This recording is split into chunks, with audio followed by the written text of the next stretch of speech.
برطانیہ، چین اور ملائیشیا کے مشہور سپر سٹورز میں کام کرنے والے ایک لائق فائق مینیجر کو بن داؤد سپر سٹور مکہ مکرمہ میں کام کرنے کا اتفاق ہوا۔ وہ برطانوی نژاد تھا اور بزنس مینجمنٹ کی کتابوں میں اس نے ہمیشہ اپنے مد مقابل کو نیچے دکھا کر آگے بڑھنا ہی سیکھا تھا۔ مکہ مکرمہ میں کچھ عرصہ اس نے بطور ریجنل مینیجر کے اپنی خدمات سر انجام دیں۔ دریں اثنا اس نے دیکھا کہ ایک دوسرے نام کے سپر سٹورز کی برانچ اس کے سٹور کے بالکل سامنے کھلنے کی تیاری ہو رہی ہے۔ اس نے سوچا کہ یہ لوگ ادھر آ کر اس کی سیلز پر اثر انداز ہوں گے، لہذا اس نے فوراً بن داؤد سپر سٹورز کے مالکان کو ایک رپورٹ پیش کی جس میں اس نے نئے سپر سٹورز کے متعلق کچھ معلومات، مشورے اور آئندہ کا لائحہ عمل اختیار کرنے کی تجاویز دیں۔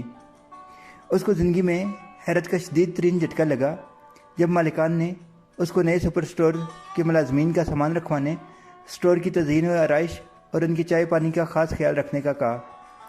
اس کی حیرت کو ختم کرنے کے لیے بن داؤد سٹورز کے مالکان نے کہا کہ وہ اپنا رزق اپنے ساتھ لائیں گے اور ہمارا رزق ہمارے ساتھ ہوگا۔ اپنے لکھے گئے رزق میں ہم 1 ریال کا اضافہ نہیں کر سکتے اگر اللہ چاہے، اور نئے سٹورز والوں کے رزق میں ہم 1 ریال کی کمی نہیں کر سکتے اگر اللہ چاہے، تو کیوں نہ ہم بھی اجر کمائیں اور مارکیٹ میں نئے آنے والے تاجر بھائی کو خوش آمدید کہہ کر ایک خوشگوار فضا قائم کریں۔ ناظرین، اقبال کا ایک شعر اس موقع پہ یاد آتا ہے کہ اللہ کو ہے پامردی مومن پہ بھروسہ، ابلیس کو یورپ کی مشینوں کا سہارا۔ اگر آپ کو یہ ویڈیو پسند آئے تو اس ویڈیو کو لائک کریں، چینل کو سبسکرائب کریں اور اس ویڈیو کو زیادہ سے زیادہ شیئر کریں۔